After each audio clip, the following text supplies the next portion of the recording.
তো আজকে আসলাম wallet connect নিয়ে, যে একটা টোন কিপারে কীভাবে বিভিন্ন ওয়ালেট কানেক্ট করতে হয়। তো উপরে দেখেন ওয়ালেট লেখা, ওইখানে চাপ দিলে নিচে এই যে অ্যাড ওয়ালেট অপশন আসবে। অ্যাড ওয়ালেটে চাপ দেওয়ার পর নিউ ওয়ালেট, একদম টপে নিউ ওয়ালেটে চাপ দেওয়ার পর আপনার পিন নাম্বারটা দিতে হবে, যেটাতে টোন কিপার ওয়ালেটটা ওপেন করছেন। তো এরপর পিন নাম্বার বসানো হলে এরকম লোডিং নেবে। এরকম কিছু সময় লোডিং নেওয়ার পরে এই যে দেখা যাচ্ছে ইনেবল নোটিফিকেশন, এইটা না দিলে হবে। উপরে লেটার ডান পাশে ওই লেটারে চাপ দিলে এই যে ওয়ালেট চলে আসলো, সেকেন্ড ওয়ালেট দেখেন ওইখানে 2 লেখাই থাকবে। তো এবার আপনি এখানে কোনটা চাচ্ছেন, ব্লোম, হ্যামস্টার, এক্স এম্পায়ার, যেটা চাচ্ছেন এইখানে এর পাশে লিখে রাখবেন। যেমন আমি দিচ্ছি মেজর, কারণ তাইলে বোঝার সুবিধার্থে আর কি।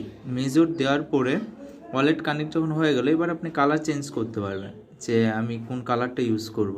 এইখান থেকে যে কোনো একটা কালার সিলেক্ট করে নেওয়ার পর ইমোজি দিতে পারেন, যে আমি কোন ইমোজি দিব, কী দেবো, মানে আপনার ওয়ালেট বুঝতে আপনার সুবিধার্থে আপনি যা খুশি এখানে করতে পারেন।